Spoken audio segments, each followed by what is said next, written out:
السلام علیکم ورحمۃ اللہ وبرکاتہ حامدا و مصلیا اما بعد۔ محترم ناظرین، آج میں آپ سب کے سامنے میں ایک خطرناک گناہ کا ذکر کرنے والا ہوں۔ ہم اور آپ اس گناہ کو گناہ نہیں سمجھتے، بلکہ فیشن کے طور پر ہم اور آپ اس کو استعمال کرتے ہیں، بلکہ مذاق کے طور پر ہم اور آپ اس چیز کو استعمال کرتے ہیں اور اپنی زندگی میں دھڑلے سے اس کا یوز کرتے ہیں۔ جانتے ہیں کہ وہ گناہ کیا ہے؟ وہ گناہ ہے گالی دینا۔ جی ہاں میرے دوستو، آپ نے گالی کا نام سنتے ہی یہ محسوس کر لیا ہوگا کہ ہم اور آپ اس کا استعمال کتنا زیادہ اپنی زندگی کے اندر کرتے ہیں۔ مذاق میں گالی، اپنے دوست اور احباب کو گالی، اپنے رشتہ داروں کو گالی، جبکہ گالی دینا یہ کبیرہ گناہوں میں سے ایک گناہ ہے۔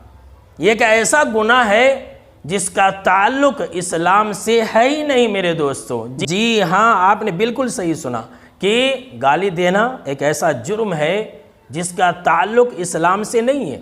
جیسا کہ مسند احمد کی روایت ہے، آپ صلی اللہ علیہ وسلم نے فرمایا کہ ان الفحش والتفاحش لیس من الاسلام فی شیء، کہ لوگوں یقیناً بے شک اس بات میں کوئی شک ہی نہیں ہے کہ گالی دینا، بیہودہ گوئی، یہ دو ایسی چیزیں ہیں کہ اسلام کا اس سے کوئی تعلق ہی نہیں ہے۔ تو کیا پتہ چلا؟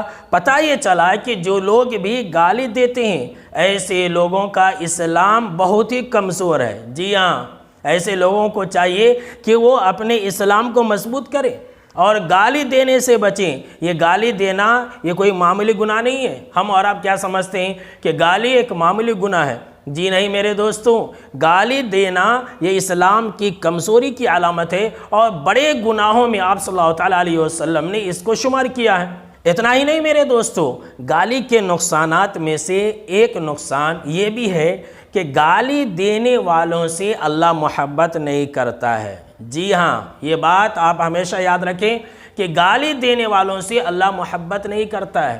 کتنے ایسے ہمارے دیندار بھائی ہیں، کتنے ایسے ہمارے نمازی بھائی ہیں، کتنے ایسی دیندار عورتیں ہیں جو نماز پڑھتی ہے، روزہ رکھتی ہے اور دین کے کاموں میں بڑھ چڑھ کر کے حصہ لیتی ہے، لیکن وہ گالیاں بکنا نہیں چھوڑتی ہے۔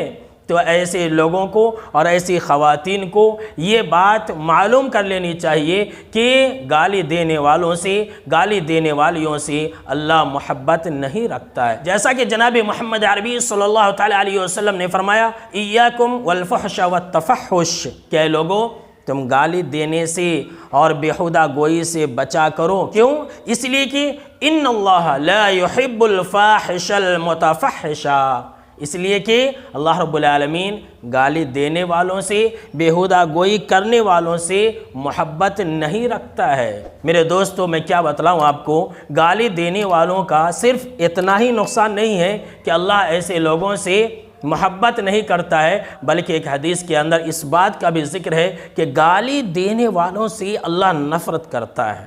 جی ہاں، آپ ذرا غور سے سنیں یہ حدیث جو میں آپ کو بیان کرنے جا رہا ہوں۔ ترمذی کی یہ بالکل ہی صحیح روایت ہے۔ حضرت ابو درداء رضی اللہ تعالی عنہ راوی حدیث سے کہتے ہیں کہ آپ صلی اللہ علیہ وسلم نے فرمایا وَإِنَّ اللَّهَ لَيُبْغِضُ الْفَاحِشَ الْبَذِيءَ، کہ بے شک یقیناً اس بات میں کوئی شک ہی نہیں ہے کہ جو لوگ گالیاں بکتے ہیں، جو لوگ بیہودہ گوئی کرتے ہیں، جو لوگ اپنی زبان سے گندے الفاظ نکالتے ہیں، جو لوگ ہر وقت اپنی زبان سے گندی باتیں نکالتے رہتے ہیں اور گالیاں بکنے والوں سے اللہ رب العالمین نفرت کرتا ہے۔ اللہ کی پناہ میرے دوستو، کیا سنا آپ نے کہ جو لوگ گالیاں بکتے ہیں ایسے لوگوں سے اللہ رب العالمین محبت نہیں کرتا ہے، ایسے لوگوں سے اللہ رب العالمین نفرت کرتا ہے اور ایسے لوگوں کا اسلام کمزور ہے۔ تو آج کے اس ویڈیو کے اندر بس اتنا ہی، ملتے ہیں اسی عنوان کے تحت اگلے ویڈیو کے اندر، تب تک کے لیے السلام علیکم ورحمۃ اللہ وبرکاتہ۔